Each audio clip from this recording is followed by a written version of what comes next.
ओम शांति। तो आज एक बहुत अच्छा विषय पर चर्चा करेंगे, हमारी स्थिति बिगड़ती क्यों, हमारी स्थिति ना बिगड़े उसके लिए क्या पुरुषार्थ करना है, इसके बारे में चर्चा करेंगे। இன்னைக்கு நம்ம ஒரு அழகான விஷயத்தை பத்தி பேசலாம். நம்முடைய நிலை ஏன் கெட்டு போகுது, நம்முடைய நிலையை சரியாக வைப்பதற்காக நாம் என்ன பண்ணணும் அப்படிங்கறத பத்தி இன்னைக்கு டிஸ்கஸ் பண்ணலாம். क्योंकि वर्तमान समय सभी समय को देख रहे हैं, वर्तमान समय बहुत कम है, इसलिए अपनी स्थिति को अब शक्तिशाली बनाना है, बिगाड़ना नहीं है, बना कर रखना है, पावरफुल बनाना है। क्योंकि स्थिति पावरफुल है, माया जीत शक्तिशाली बनेंगे, पर ऊंचा होगा। தற்சமயத்தில் நேரம் மிகவும் குறைவாக இருக்கிறது. அப்ப நம்முடைய நிலையை உயர்ந்ததாக வச்சுக்கணும். நாம் மாயையை வென்றவர்களாக ஆகும் பொழுதுதான் உயர்ந்த பதவியை அடைய முடியும். क्योंकि जिनकी स्थिति शक्तिशाली है वो वायुमंडल बनाने की सेवा कर सकेंगे। யாருடைய ஸ்திதி சக்திசாலியாக இருக்கிறதோ அவர்கள்தான் வாயு மண்டலத்தை உருவாக்க முடியும். जिनकी स्थिति शक्तिशाली है उनका पद ऊंचा होता है। யாருடைய ஸ்திதி சக்திசாலியாக இருக்கிறதோ அவர்களது பதவி உயர்ந்ததாக இருக்கும். जिनकी स्थिति शक्तिशाली है वो अनेक रोने वालों के आंखों के आंसू पोंछेंगे। சக்திசாலியான மனநிலையை உடையவர்கள் அழக்கூடியவர்களின் கண்ணீரை துடைக்க இயலும். इसलिए अब हमें स्थिति बिगाड़ने के बजाय स्थिति क्यों बिगड़ते उसके कारण को ढूंढना है और उसका निवारण करना है और स्थिति को मजबूत बनाना है।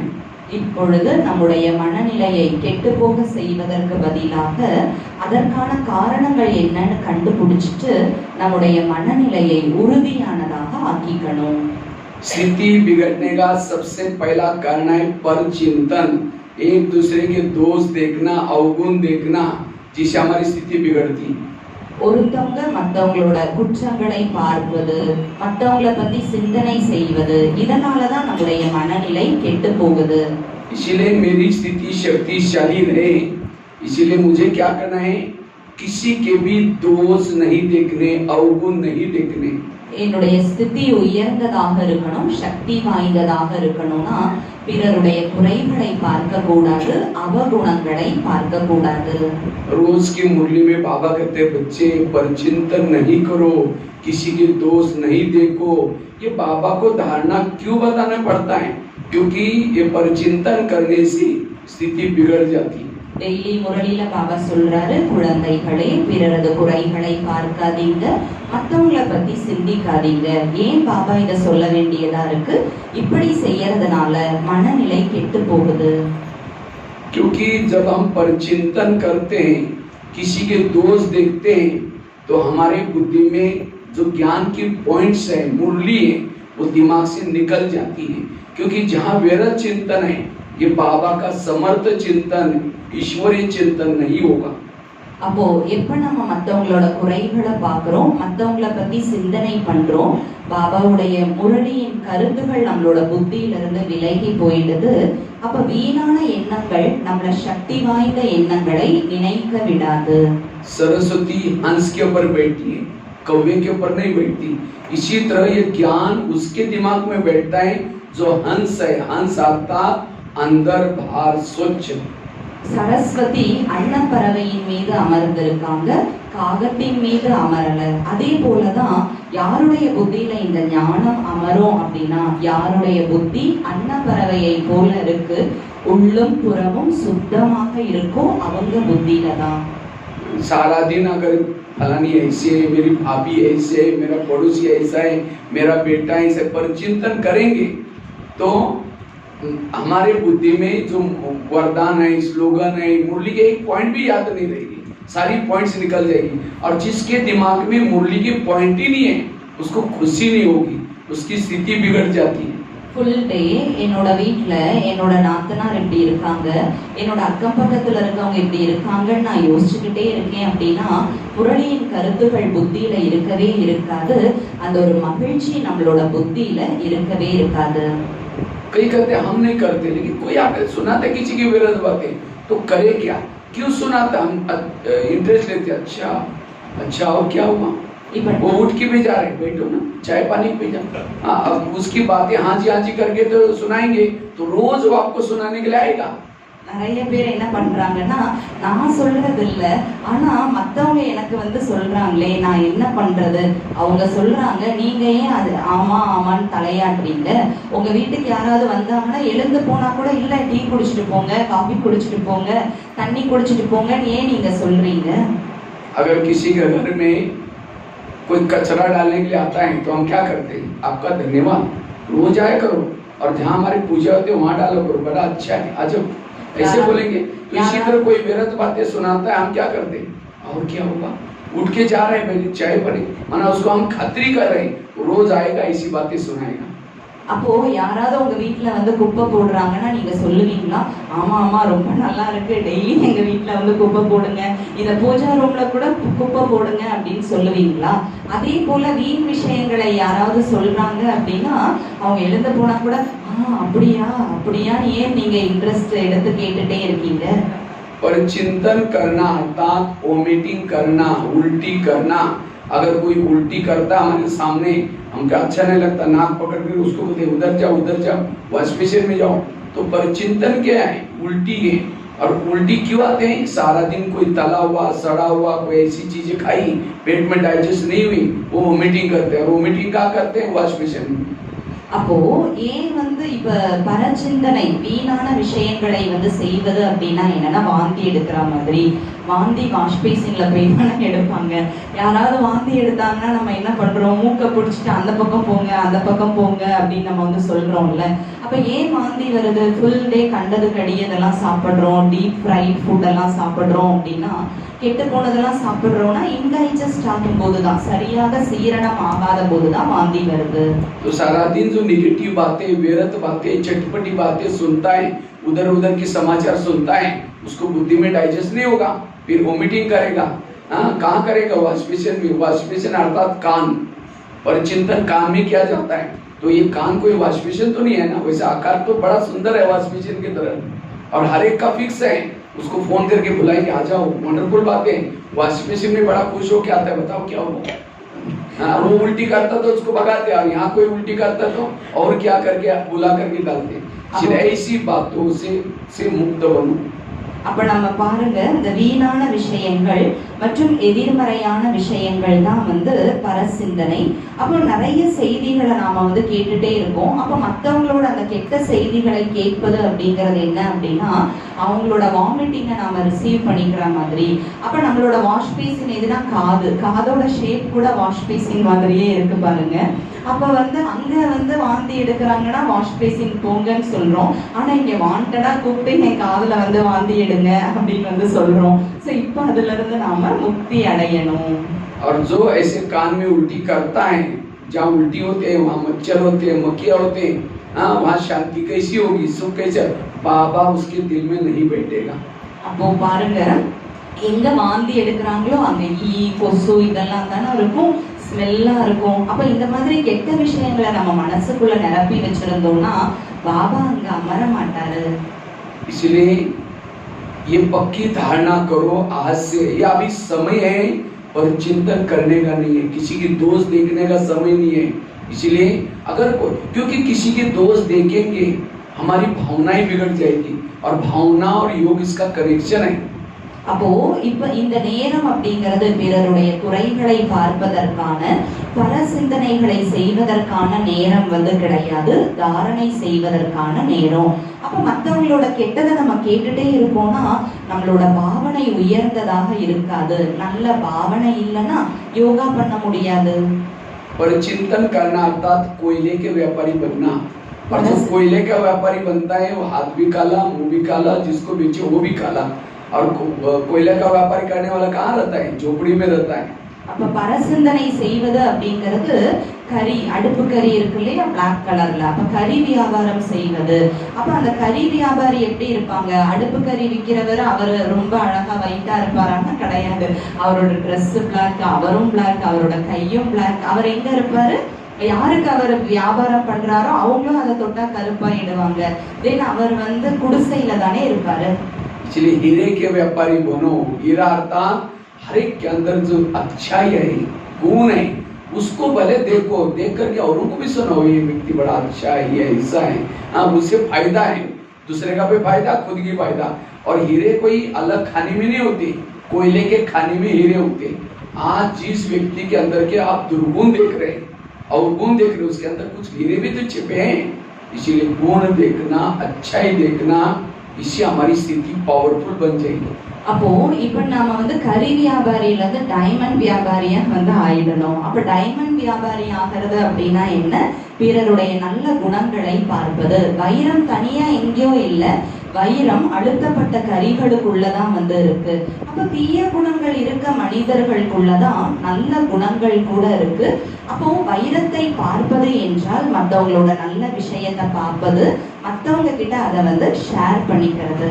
और जब हम परिचिंतन करते हैं, वायुमंडल खराब हो जाता है। हमें तो देवी देवता को इस धरती पर लाने के लिए योग युक्त वायुमंडल बनाना है।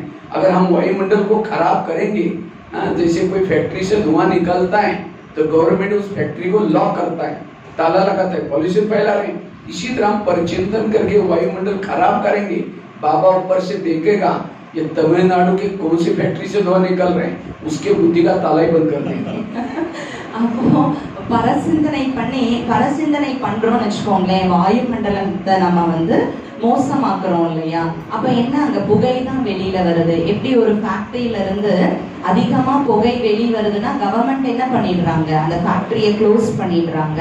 அப்போ பாபா கூட மேல இருந்து பார்ப்பாரு, நம்ம தவறான விஷயங்களை பத்தி சிந்தனை செஞ்சுட்டு இருக்கோம்னா தமிழ்நாடோட எந்த ஃபேக்டரியில இருந்து இந்த மாதிரி கருப்பு புகை வருது, அப்போ அந்த குழந்தைங்களோட புத்திய பாபா லாக் பண்ணிடுவாரு. मुश्किल से ताला खुला हुआ है, 63 जन्मों से मंदिर में जाकर गए, भगवान मेरा ताला खोल दो, खोल दो। उसने खोल दिया, फिर धुआं निकालना शुरू करेंगे, बंद हो जाएगा। और जिसके बुद्धि का ताला बंद हो जाता है, परम धाम दिखना, परमात्मा दिखना सारा बंद। அப்ப 63 பிறவிகளா நம்மளுடைய புத்தியின் பூட்டு மூடி இருந்தது. பாபாட்ட நம்ம கேட்டுட்டே இருந்தோம், கடவுளே என்னுடைய புத்தியின் பூட்டை தரன்னு. பாபா என்ன பண்றாரு, கஷ்டப்பட்டு புத்தியின் பூட்டை திறந்திருக்காரு. ஆனா இப்ப திரும்பவும் புத்தியில இருந்து புகை வர ஆரம்பிச்சுச்சுன்னா என்னவாயிடும், புத்தியின் பூட்டு சாத்தப்பட்டுடும். அப்ப பாபா பரம்தாமத்தை பார்க்க இயலாது. तो स्थिति बिगड़ने का ये कारण है, एक प्रकार का ब्रेकर है। जैसे गाड़ी स्पीड से चल रही लेकिन अचानक सामने ब्रेकर आ गया तो 0 स्पीड हो जाती है। इसी तरह चलते चलते हम परिचिंतन करेंगे तो हमारा पुरुषार्थ का स्पीड 0 बन जाता है। इसीलिए हमें इस ब्रेकर को अवॉइड करना है, इससे बचना, तो स्थिति पावरफुल बन जाएगी।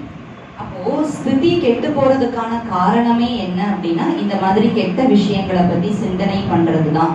வண்டியில நம்ம போயிட்டே இருக்கோம், இடையில ஸ்பீட் பிரேக் வருது அப்படின்னா வண்டியின் வேகம் 0வா ஆயிடுது.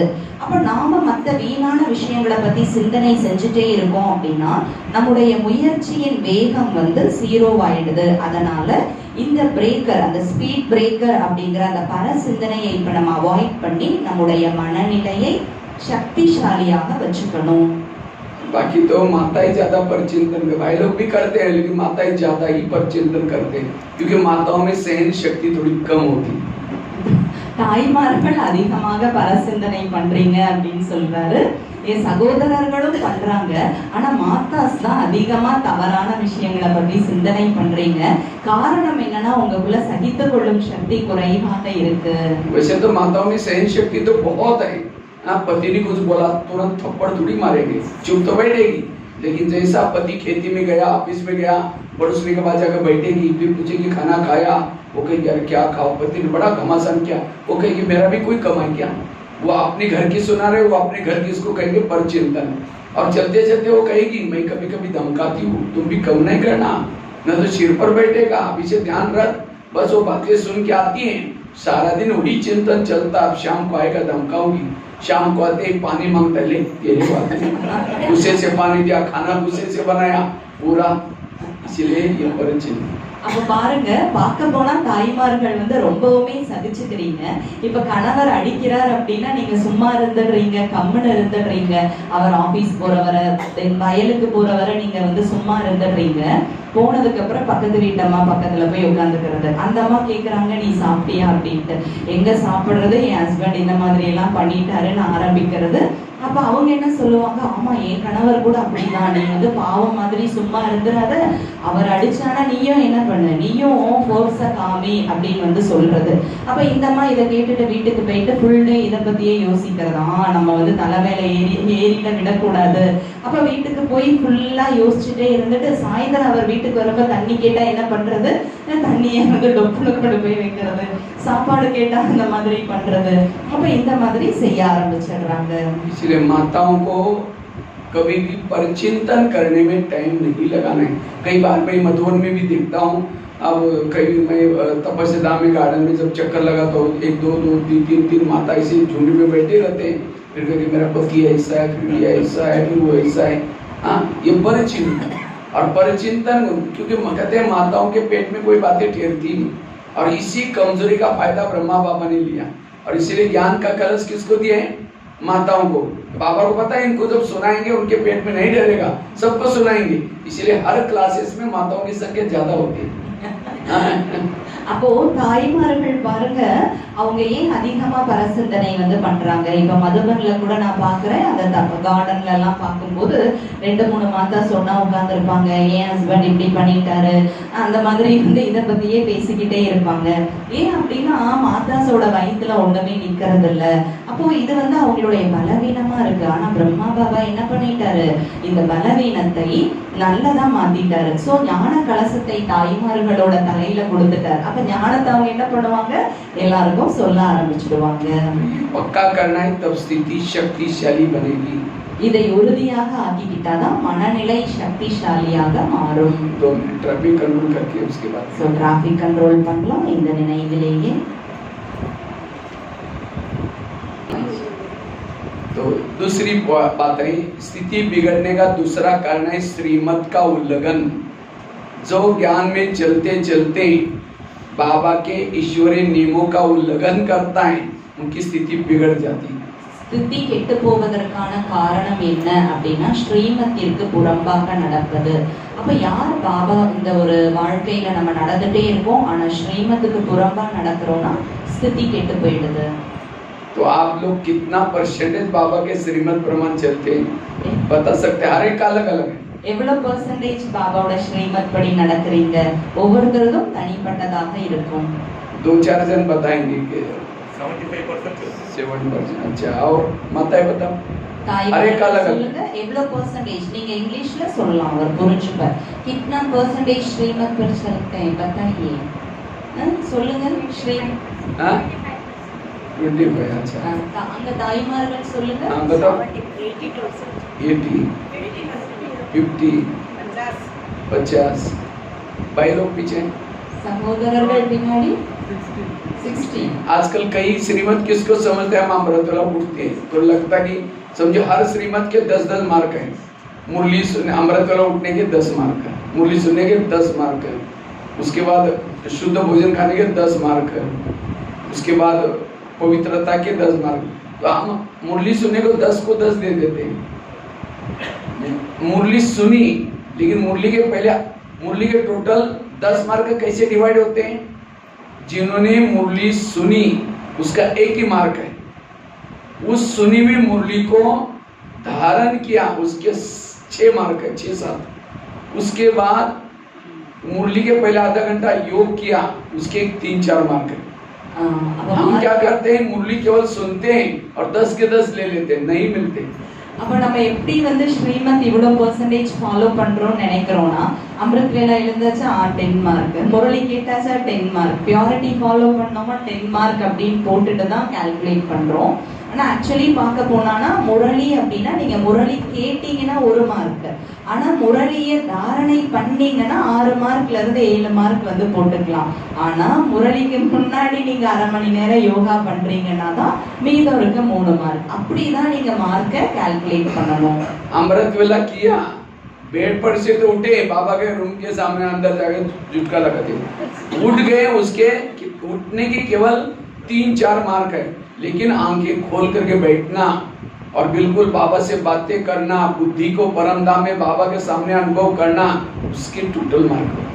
அப்போ அமிர்த வேலை எழுந்தாச்சு, எழுந்ததுக்கு 10 மார்க் கொடுக்க முடியாது. எழுந்து பாபா குட் மார்னிங் சொல்லிட்டு பாபா ரூம்ல போய் தூங்கி விழுந்தானா என்ன ஆகிறது? அப்ப எழுந்து நீங்க உட்காரீங்கன்னா ஒரு 3-4 மார்க் வந்து இருக்கு. ஆனா பரம்தாமத்துக்கு போய் முழுமையாக பாபாவை அனுபவம் செய்யறோம் அப்படின்னா தான் மீதம் இருக்க மதிப்பெண்களை சேர்த்து கொடுக்க முடியும். अब भोजन बाहर करने का है, खुद का खाया, बातें करते खाया, आधे मार्क तो उसके भी गए. अभी उसके बाद जैसे कोई छोटा बच्चा बैठा है तो उसके बाद हमने एक गिट्टी खिलाई, उसके बाद सारा वो देखता रहता है मेरे को ये.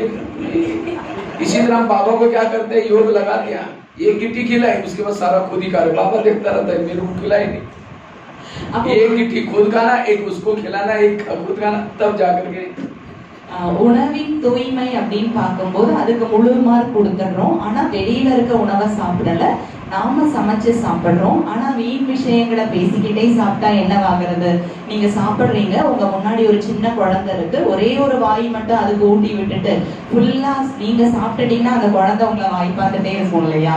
அந்த மாதிரி தான் பாபாவுக்கு வந்து ஒரே ஒரு வாய் பாபாவுக்கு ஊட்டி விட்டு ஃபுல்லா நாம சாப்பிடுறோம். அப்படி இல்லை, நான் ஒரு வாய் பாபா ஒரு வாய், பாபா ஒரு வாய் நான் ஒரு வாய். அப்பதான் உணவின் தூய்மைக்கு மதிப்பெண்கள். बैच नहीं पहना, मार्क कट हो गया, यूनिफॉर्म में नहीं आए, मार्क कट हो गया. तो हमारे कितने सारे मार्क कट होते जा रहे. किसी का परिचिंतन किया, किसी को देह रूप में देखा. ये है ईश्वरी नियमों की गहराई. तो जितना गहराई में जाएंगे तब आपकी स्थिति पावरफुल क्यों नहीं होगी. அப்ப பாருங்க, அந்த பேட்ச் போடல மார்க் கட் ஆயிடுச்சு, யூனிஃபார்ம்ல சென்டருக்கு வரல மார்க் கட் ஆயிடுச்சு. அப்ப இந்த மாதிரி எவ்வளவு மைனஸ் மார்க் வந்து போய்கிட்டே இருக்கு இல்லையா? அப்ப நம்ம ஈஸ்வரிய நியமங்களின் ஆழத்தில் செல்ல வேண்டும். ये है आध्यात्मिक ग्रामर. जैसे ग्रामर में लिख दिया मैं शांति सागर की संतान हूँ, और शांति की मात्रा पीछे वाली मार दी. हिंदी में लिखाई है लेकिन मात्रा पीछे में लग दे. ग्रामर हिंदी पढ़ने वाला क्या कर रहा हूँ मैं, क्यों ग्रामेटिक में आपने कर्म किया, हर कर्म विधि पूर्वक करना, ये है श्रीमद के मार्ग.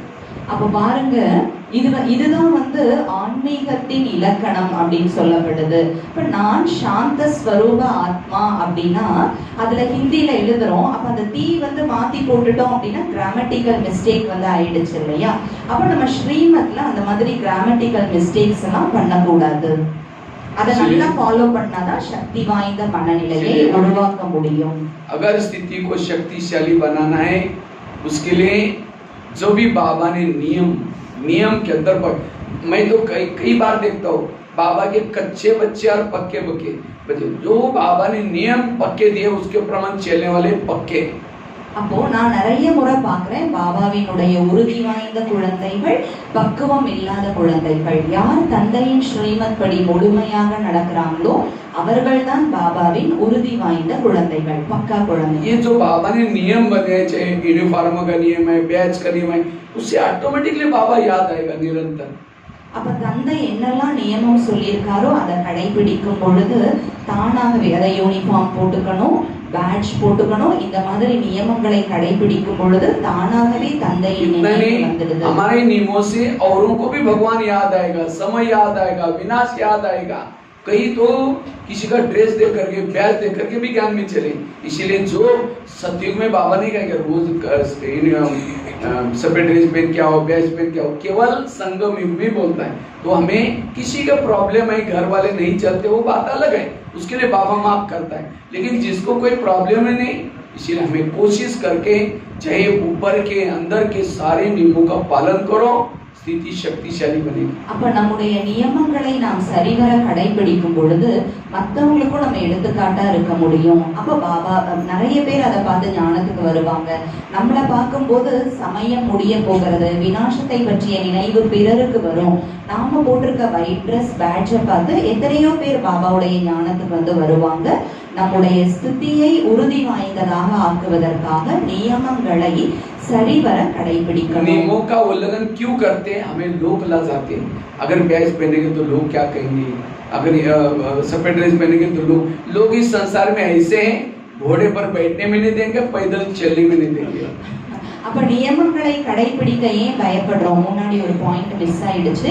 ஃபேமிலியில ஓகே அப்படின்னா நம்ம வந்து கண்டிப்பா எல்லாம் அந்த மாதிரி பிரச்சனை இல்லாதப்ப முழுமையா இந்த மாதிரி ஒயிட் ட்ரெஸ் போடுறது, பேட்ச் எல்லாமே கண்டிப்பா நம்ம வந்து போட்டுக்கலாம் அப்படின்னு சொல்றாரு. ஆனா நம்ம ஏன் அதை பண்றது இல்லை? நியமங்களுக்கு புறம்பாக ஏன் நடக்கிறோம் அப்படின்னா, யாராவது ஏதாவது சொல்லுவாங்க, 4 பேர் என்ன சொல்லுவாங்க, அந்த சமூக குல மரியாதைகளுக்கு நாம வந்து பயப்படுறோம். ஆனா மக்கள் எப்படின்னா குதிரை மேல உட்காரவும் விட மாட்டாங்க, நடந்து போகவும் விட மாட்டாங்க. अब यहाँ आएंगे तो क्या कहेंगे, क्या ये सफेद ड्रेस पहनते हैं, बैच पहनते हैं, बाहर का खाना नहीं खाते, टीवी नहीं देखते, फिल्में नहीं देखते, कोई फैशन नहीं करते, ये कोई लाइफ है क्या? इसीलिए दुनिया में ठीक है, कल से अब यहाँ आना बंद कर दो और एक पैंट पहनो, बाल खुले करो, एक सिगरेट ले लो, गली में घूमो, क्या बोलेंगे? अरे ये कौन सा अवतार किया? कमाल है, श्रावण महीना चल रहा है, कुछ पूजा करो, कुछ भक्ति करो। वो कर रहे थे तभी बोल रहे थे, और फैशन कर रहे तभी बोल रहे, इसलिए वही करो जो प्रभु की पसंद है। அப்போ மக்கள் என்ன சொல்லுவாங்க, இங்க நீங்க வரீங்க, நான் இங்க வரேன், அப்ப நான் ஒயிட் ட்ரெஸ் போட்டுக்கிறேன், பேட்ச் போட்டுக்கிறேன் அப்படின்னா இது என்ன வாழ்க்கை? இந்த உலகத்துல வந்து வாழ்க்கை என்ஜாய் பண்ணவே இல்லை, இவங்க வெளியில இருக்கிறத சாப்பிட மாட்டேங்கிறாங்க, இப்படி சாதாரணமா இருக்காங்க அப்படின்னு சொல்லிட்டே இருப்பாங்க. சரி, அவங்க சொல்றாங்க நாளைக்கே நீங்க இங்க வரதை ஸ்டாப் பண்ணிட்டு கலர் ட்ரெஸ் போட்டு பேண்ட் எல்லாம் போட்டு அப்படியே ஓப்பனர் விட்டுட்டு நடக்கிறீங்க, ஒரு சிகரெட்டை கையில வச்சு நடந்துட்டு இருக்கீங்கன்னா என்ன சொல்லுவாங்க? ஐயோ, புனிதமான மாதம் நடந்துகிட்டு இருக்கு, ஏதாவது பூஜை பண்ணுங்க, பக்தி பண்ணுங்க, இப்படியா வாழ்க்கைன்னா அப்படியும் கேட்பாங்க. इसलिए सीता कमजोर क्यों बनी? लोक लालच। ये साधु है, इसको भिक्षा नहीं देखो तो नाराज हो जाएगा। श्रीमत में मन मत मिक्स किया, जबकि उसको कहा था कि भाभी आप इससे बाहर नहीं आना। मैं रेखा लगा करके गया था लक्ष्मण, लेकिन उसने श्रीमत में रावण लेके गया। इसी तरह हम जब श्रीमत में मन में, अरे हम 4 साल के बाद इनके पास आए, अगर इनका खाना नहीं खाएंगे तो नाराज हो जाएगा, अगर इनका ये नहीं करेंगे तो नाराज हो जाएगा। उसको राजी किया भगवान। भगवान तो नाराज नहीं होता, आपका तकदीर नाराज हो, इसलिए श्रीमत का पालन करो। அதனால பாபாவுக்கு எதை பிடிக்குதோ அதை மட்டும் செய்யுங்க. சீதைக்கு ஏன் அந்த நிலைமை வந்துச்சுன்னா அவங்க மற்றவங்க என்ன சொல்லுவாங்கங்கிறத யோசிச்சனாலதான். அப்ப சீதை என்ன நினைச்சாங்க, இந்த சாதுக்கு நான் பிச்சை போடல அப்படின்னா மக்கள் என்ன சொல்லுவாங்க. ஆனா லக்ஷ்மண் என்ன பண்ணாரு, அண்ணி நீங்க இந்த கோட்டை விட்டு வெளியில வராதீங்கன்னு சொல்லிட்டு போனாரு. ஆனா அதை மீறினால தானே அவங்களுக்கு அந்த நிலைமை வந்துச்சு. அதே போலதான் மக்கள் என்ன சொல்லுவாங்க நீங்க வந்து யோசிக்காதீங்க, இறைவன் என்ன சொல்றாரோ அதன்படி நடங்க. यहाँ कोई बहने संदल पर नहीं बोल रहे अपना मन मत से, यहाँ कालों का काल महाकाल आपको बोल रहे ये करो। 18 दिन तक अर्जुन का तो ये कैसे हो सकता है, ये कैसे हो सकता है, मेरे गुरु हैं, मेरा ये है। लास्ट में उसने अपना रूप दिखाया, मैं तुमको कहने वाला कौन। इसी तरह यहाँ बाबा स्वयं कालों का काल बोल रहे हैं। इसीलिए अब हमें जो बाबा ने कहा हाँ जी करके हर नियमों का पालन करो और उसकी स्थिति शक्तिशाली है, उसकी स्थिति कभी नहीं बिगड़ेगी। அப்ப பாருங்க, இங்க கதியில உட்கார்ந்து சிஸ்டர்ஸ் வந்து பேசுறது இல்ல, காலனுக்கெல்லாம் காலன் மகா காலன் அவர்தான் வந்து பேசுறாரு. அப்ப அர்ஜுனனுக்கு பாருங்க 18 நாட்கள் கிருஷ்ணர் வந்து உபதேசம் பண்ணிட்டே இருந்தாரு. ஆனாலும் அவர் எதையாவது கேட்டுட்டே இருந்தார். அப்ப கடைசியில தன்னுடைய அந்த விஸ்வரூப தரிசனத்தை காமிச்சப்பதான் அவருக்கு வந்து புரிஞ்சது. அப்போ சொல்லக்கூடியவர் யார் அப்படிங்கறத அப்பதான் அர்ஜுனன் வந்து புரிஞ்சுக்கிட்டாரு. அந்த மாதிரி பாபா காலனுக்கெல்லாம் காலன் மகா காலன் அவர் நமக்கு சொல்றாரு. அதனால ஒவ்வொரு நியமங்களுக்கும் ஹாஞ்சி அப்படின்னு வந்து சொல்லிடுங்க. பாபா என்னெல்லாம் நியமங்கள் கொடுக்கிறாரோ அதை முழுமையாக கடைபிடியுங்கள். इसलिए हमें जितना श्रीमत का, जैसे कोई भी माँ बच्चों को प्यार करते, कब करते? जो सारा दिन वो बच्चा माँ सवेरे जल्दी उठाते हैं, अच्छे कपड़े पहनाते हैं, देखो बेटा कपड़े गंदे नहीं करना, पढ़ना, लड़ना नहीं, झगड़ना नहीं। बच्चा जाता है, लड़ता है, झगड़ता है, कपड़े गंदे करके आता है, शाम को मम्मी मम्मी करता है, मम्मी किचन से देखेगी, मैंने जो उसको कहा करके आया, नहीं करके बोले तुम चिल्लाते ही नहीं आई क्यों, जाएगी जगह दो थप्पड़ लगा देगी, तुमको कितना अच्छा बोला था। इसी तरह बाबा हमारी माँ है, रोज सवेरे जल्दी उठाती है, फरिश्ता ड्रेस पहनाती है, कितनी डायरेक्शन, मुरली और कुछ नहीं, बाबा ने क्या करने के लिए बोला और क्या मना किया। और यो तब हमारी हमें कोई लाल लाइट लगाने की जरूरत नहीं, गीत बजाने की जरूरत। अगर सारा दिन आप बाबा के नियमों प्रमाण चले, बाबा के सामने बैठते बाबा प्यार करेगा। इसलिए ஒரு தாய் தன்னுடைய குழந்தையை எப்ப அன்பு செய்வாங்க அப்படின்னா, அந்த அம்மா என்ன பண்ணுவாங்க, காலையில தன்னுடைய குழந்தையை எழுப்பி நல்லா குளிப்பாட்டி ட்ரெஸ் எல்லாம் போட்டு அட்வைஸ் பண்ணி அனுப்புவாங்க. ட்ரெஸ் எல்லாம் அழுக்கு பண்ணக்கூடாதுன்னு சொல்லி அனுப்புவாங்க. ஆனா அந்த குழந்தை நல்லா அழுக்கு பண்ணி வீட்டுக்கு வருது அப்படின்னா என்ன பண்ணுவாங்க, அம்மானு வந்து நின்னுச்சு அப்படின்னா என்ன பண்ணுவாங்க, நல்லா 2 அடி போட்டுருவாங்க, கிச்சன்ல இருந்து பார்ப்பாங்க. அப்போ அந்த மாதிரி பாருங்க, பாபா கூட நம்முடைய அம்மா தான். அப்ப டெய்லி பாபா என்ன பண்றாரு, ஃபரிஷ்தா ட்ரெஸ் போடுறாரு, நம்மளை வந்து குளிப்பாட்டுறாரு, அலங்காரப்படுத்துறாரு. அப்ப முரளியில பாருங்க, முரளினா என்ன, இதை செய்யுங்க இதை செய்யாதீங்க அப்படிங்கிற நியமங்களை பாபா வந்து கொடுக்கிறாரு. அப்ப நம்ம யோகா பண்ணணும்னா ரெட் லைட் இருந்தாதான் நம்ம வந்து யோகா பண்ண முடியும் அப்படி எல்லாம் கிடையாது. பாபா என்ன சொல்றாரோ அதை சரியா செஞ்சுட்டோம் அப்படின்னாலே, அம்மா சொல்றத கேட்டுட்டோம்னாலே நம்மளோட ஸ்திதி பவர்ஃபுல் ஆயிடும். बाबा से आपका प्यार है कब पता चलेगा, जब उसके हर नियमों का पालन करते हैं, समझो कि बाबा के साथ आपका बहुत प्यार है। பாபாவின் மீது அன்பு இருக்குன்னு எப்ப தெரியும், பாபாவின் ஒவ்வொரு நியமங்களையும் கடைபிடித்தால் தான் உங்களுக்கு பாபா மேல அன்பு இருக்குன்னு தெரியும். तीसरी बात है, स्थिति बिगड़ने का तीसरा कारण है, स्थिति क्यों बिगड़ती है, क्योंकि देह भान में आने से स्थिति बिगड़ जाती है। தேக உணர்வில் வருவதால் தான் ஸ்திதி கெட்டு போகுது. இதுதான் ஸ்திதி கெடுவதற்கான மூன்றாவது விஷயம். इसलिए बाबा रोज की मुरली में कहते हैं, बच्चे आत्मा समझो, बच्चे आत्माभिमानी बनो। क्यों बोलता है, क्योंकि देह भान में आने से हमारे अंदर विकारों की जागृत होती है, काम, क्रोध, लोभ, ये सारे जागृत होंगे और विकार जागृत होने से स्थिति बिगड़ जाती है। அப்ப டெய்லி முரளியில பாபா சொல்றார், குழந்தைகளே உங்களை ஆத்மா என்று புரிந்து கொள்ளுங்கள்.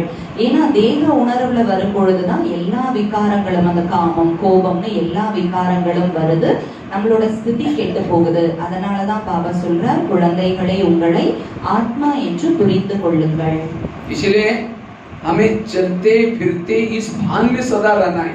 जितना आत्मा के भान में रहेंगे उतना सदा बाबा आपके साथ कंबाइंड रहेगा। அப்ப நடந்தாலும் போனாலும் இந்த ஒரு உணர்வுல இருக்கணும், நான் ஆத்மா. அப்ப எந்த அளவுக்கு நான் ஆத்மாங்கிற உணர்வுல இருக்கேனோ பாபா எப்போதும் உங்களோடு இணைந்து இருப்பார். आत्मा के स्वरूप में रहने से रात को सोए हैं तो भी आपकी आत्मा की बैटरी चार्ज हो रही, आप रास्ते में चल रहे हैं तो भी आपकी आत्मा की बैटरी चार्ज हो रही, कर्म कर रहे हैं तो भी आपकी आत्मा की बैटरी चार्ज है, उसकी स्थिति शक्तिशाली है। ஆத்மா உணர்வுல இருக்கும்போது நைட்டு தூங்கினாலும் உங்களோட ஆத்மாவோட பேட்டரி சார்ஜ் ஆகும், நீங்க நடந்தாலும் நீங்க காரியங்கள் செய்தாலும் உங்களோட பேட்டரி சார்ஜ் ஆகும், உங்களோட ஸ்திதி பவர்ஃபுல்லா இருக்கும். इसलिए स्थिति को शक्तिशाली बनाना है, इसके लिए ये आत्मा का लेसन हमें क्या करना है, मैं आत्मा आंखों के द्वारा देख रहे, मैं आत्मा हूँ, सामने वाली आत्मा है, ये आत्मा का पाठ जितना पक्का करेंगे स्थिति पावरफुल बनेगी। அப்ப நான் ஆத்மா இந்த கண்கள் மூலமாக பார்த்து கொண்டிருக்கிறேன், நான் ஆத்மா இந்த மாதிரி செஞ்சுக்கிட்டு இருக்கேன்னு எந்த அளவிற்கு ஆத்ம உணர்வை உறுதியாக்கிக்கிறோமோ நம்முடைய மனநிலை உறுதியாக இருக்கும். जैसे कोई बिल्डिंग बनाते हैं, जितना खर्चा ऊपर लगता है उतना ही फाउंडेशन में खर्चा लगता है। जिन्होंने फाउंडेशन में कंजूसी की पैसा बचाने के चक्कर में और जल्दी बिल्डिंग बनाई, आंधी तूफान आएगी, बिल्डिंग गिर जाएगा। ஒரு பில்டிங்கை உருவாக்கும் போது மேற்கூரை, அந்த சீலிங் போடுறதுக்கு எவ்வளவு செலவு பண்ணப்படுதோ அதே அளவு, அதை விட அதிகமான செலவு கூட பாத்தீங்க அப்படின்னா ஃபவுண்டேஷன் போடுறதுல செலவிடுவாங்க. ஆனா பில்டிங் சீக்கிரமா கட்டணும் அப்படிங்கிற அந்த ஒரு விஷயத்துல அந்த ஃபவுண்டேஷன் உறுதியா போடலைன்னா புயல்கள் வரும்ப என்னவாயிடும், பில்டிங் மொத்தமா விழுந்துடும், உடைஞ்சு போயிடும். हमारे तो 84 जन्मों के लिए बिल्डिंग बन रही, तो इसलिए हमें आत्मा का फाउंडेशन पक्का करना है। जिसका आत्मा का फाउंडेशन पक्का है, बाकी हम क्या करते हैं, आत्मा का पाठ पक्का नहीं किया, सेवा में लग गए, औरों को सुनाने में लग गए, क्या क्या करने में लग गए।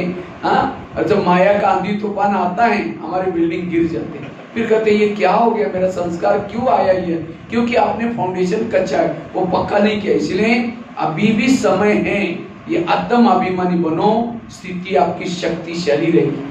அப்ப பாருங்க, நம்ம 84 ஜென்மங்களுக்காக நம்மளோட ஃபவுண்டேஷனை உறுதியாக ஆக்கிக்கிட்டு இருக்கோம். அப்ப நம்ம ஆத்ம உணர்வின் மீது கவனம் கொடுக்கல, சேவையிலேயே அதிகமான கவனம் கொடுக்கிறோம் அப்படின்னா நம்மளோட மனநிலை உறுதியாக இருக்காது. அப்ப ஏதாவது பிரச்சனைகள், மாயையின் புயல்கள் வரும் பொழுது என்னவாயிடுது, ஃபவுண்டேஷன் விழுந்து போயிடுது, ஸ்திதி மேலும் கீழுமாக ஆயிடுது. அதனால ஆத்ம உணர்வின் மீது அதிகமான கவனம் செலுத்த வேண்டும். दुनिया के शास्त्र इकट्ठे करो, ग्रंथ इकट्ठे करो, एक पहाड़ बन जाएगा, कुछ हुआ ही नहीं, कुछ विकार बढ़ते गए। आखिर बाबा आकर के एक ही बात है, बच्चे तुम आत्मा हो, अगर इस आत्मा को पाठ को पक्का करो, हमारी सारी समस्या खत्म हो जाएगी, योग लगेगा, संस्कार परिवर्तन होंगे, सारे गुण और शक्ति आएगी। तो स्थिति को बनाने का आधार है आत्माभिमानी बनना। அப்ப பாருங்க, உலகத்துல இருக்கக்கூடிய சாஸ்திரங்கள், கிரந்தங்கள் எல்லாத்தையும் ஒரு இடத்துல வைங்க, ஒரு மலை மாதிரி ஆயிடும். ஆனா பாபா ஒரே ஒரு விஷயத்த சொல்லி இருக்காரு, உங்களுடைய மனநிலையை உறுதியாக்கிக்கணும் அப்படின்னா, குழந்தைகளே உங்களை நீங்க ஆத்மா அப்படின்னு உணருங்க அப்படின்னு சொல்லியிருக்காரு. அப்படி இல்லைன்னா ஸ்திதி நல்லா இருக்காது. அதனால இதன் மீது கவனம் வைங்க.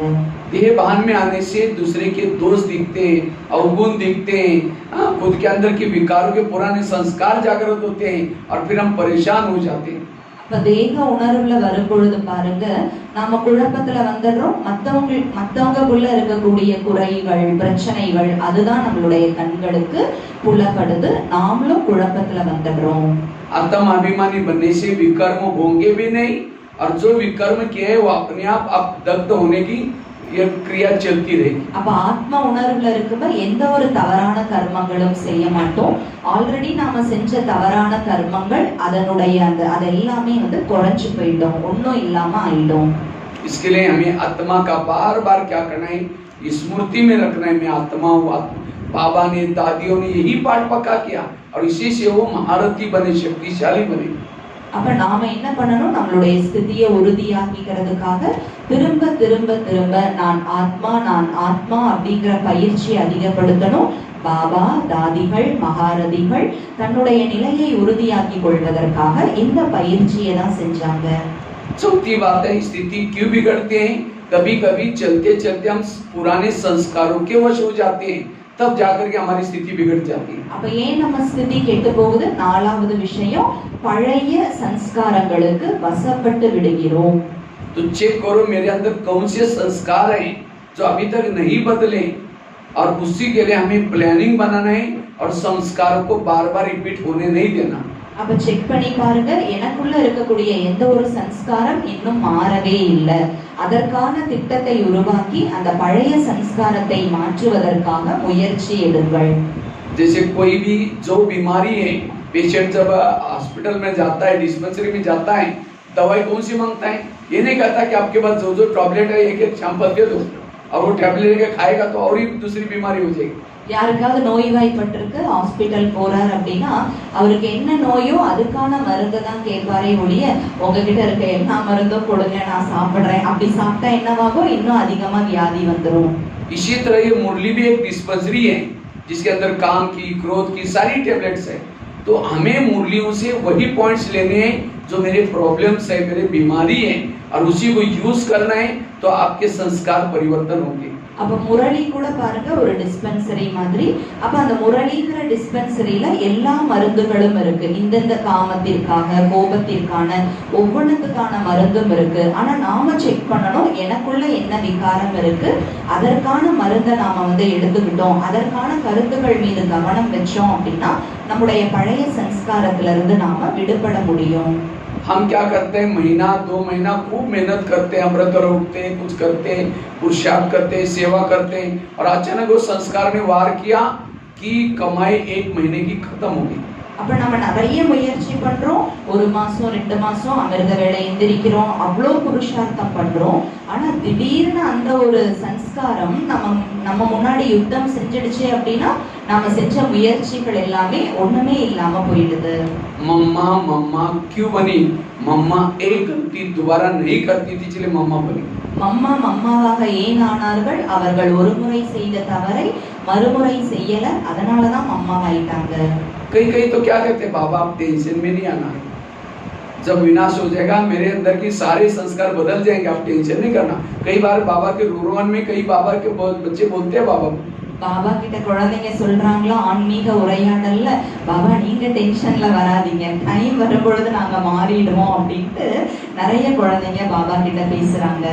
बाबा कहते नहीं बच्चे, आगे चल करके माया और ही विकराल रूप धारण करेंगी, क्योंकि आगे चल करके आत्मा ही शरीर छोड़ेगी, ऊपर परमधाम में तो नहीं जाएगी, क्योंकि परमधाम का गेट बंद है, वो अंतराल में भटकती रहेंगी. अब समझो उनको कोई आत्मा अंतराल में भटक रहे, उनके अंदर काम विकार का संस्कार की जागृति आई, उनको जो शरीर है ही नहीं, वो कहाँ जाएंगे? जिसके अंदर काम विकार के अंश है उसके अंदर प्रवेश करेंगे. अंत में एक एक व्यक्ति में 3-3, 4-4 आत्माएं प्रवेश करेंगी. इसीलिए और विकारों का फोर्स बढ़ने वाला है. इसीलिए अब से अपने संस्कारों को बदलो, अन्यथा उसी समय और ही आपकी स्थिति बिगड़ेगी. அப்ப பாருங்க, பாபா சொல்லியிருக்காரு குழந்தைகளே போக போக இந்த பிரச்சனைகள்லாம் ரொம்ப அதிகமா வரும் அப்படின்னு சொல்லியிருக்காரு. ஏன்னா இன்னும் நேரம் வரும்பொழுது பாருங்க நிறைய ஆத்மாக்கள் சரீரத்தை விடுவாங்க, சரீரத்தை விட்டு அவங்க பரம்தாமத்துக்கு போக மாட்டாங்க, அவங்க இந்த வாயு மண்டலத்துலதான் சுத்திட்டே இருப்பாங்க இல்லையா. அப்ப யாராவது ஒரு ஆத்மாக்குள்ள காம விகாரம் அதிகமா இருக்குன்னா அந்த ஆத்மா, அந்த உடல் இல்லாத ஆத்மா போய் யாருக்குள்ள அந்த ஒரு சன்ஸ்காரம் பலவீனமா இருக்கோ அவங்களுக்குள்ள போய் நுழைஞ்சிடும். அப்ப பாபா சொல்லியிருக்காரு கடைசியில 3-4 பேர் எல்லாம் ஒண்ணா வந்துரும் சொல்லியிருக்காரு. इसलिए अपने संस्कारों के अंश के वंश को खत्म करो. அதனால உங்க சன்ஸ்காரத்தின் அம்சம் வம்சம் எல்லாவற்றையும் முடித்து விடுங்கள். इसलिए संस्कार के वश होने से स्थिति बिगड़ जाते.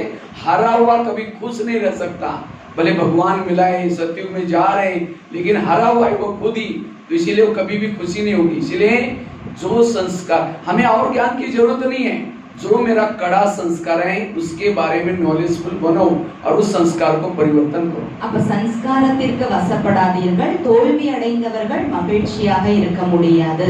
அதனால நமக்குள்ள என்ன சன்ஸ்காரம் இருக்கோ அதை முடிப்பதற்காக நாம இப்ப பயிற்சி பண்ணணும். बच्चे ट्यूशन कौन सा लगाते हैं? जो सब्जेक्ट कच्चा है उसका ट्यूशन लगाते हैं. तो आप भी क्या करो ना, खास बहनों के पास कभी आकर के उस संस्कार के बारे में बताओ.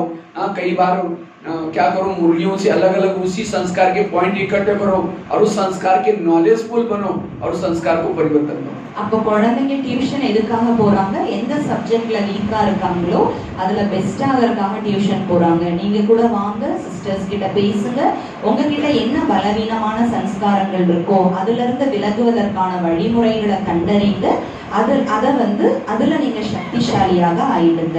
और मुझे लगता है बहुत सारी बाबा की अव्यक्त मुरलियां चली है, मुरलियों की कीमत कोई ज्यादा नहीं है. 15 रुपए 20 रुपए मधुबन में मिलती है, यहाँ भी मिलती होगी. आप एक लाइब्रेरी बनाओ, आज 69 से लेकर के 2017 तक सारी अव्यक्त मुरलियों की किताबें, और हर महीने में वो किताबें लेके जाओ. वो डायरेक्ट बाबा का भगवान वाच्य है, और उस जो आपके संस्कार है उसी टॉपिक को खोल करके पढ़ो और उसको अप्लाई करो, संस्कार परिवर्तन हो. அப்ப பாபாவுடைய முரளியின் மீது கவனம் வைங்க. பாபா அவ்வியக்த முரளியில எல்லா கருத்துக்களையுமே சொல்லியிருக்காரு. முரளி ஒன்றும் அதிகமான விலையில விற்கிறது இல்லை, 15 ரூபாய் 20 ரூபாயிலேயே கிடைக்குது, மதுபன்ல கூட கிடைக்குது, இங்கேயும் கிடைக்குது. அப்ப நீங்க அவ்வியக்த முரளியினுடைய ஒரு லைப்ரரி வச்சுக்கோங்க. 1969ல இருந்து 2017 வரைக்கும் இருக்கக்கூடிய அவ்வியக்த முரளிகள். அப்ப ஒரு புக் எடுத்து உங்களுக்குள்ள என்ன சன்ஸ்காரம் இருக்கோ அதற்கான டாபிக்கை படிங்க. நேரடியாக பாபா அதுல மகா வாக்கியங்கள் சொல்லியிருக்காரு, அதுல வழிமுறைகள் கிடைக்கும்.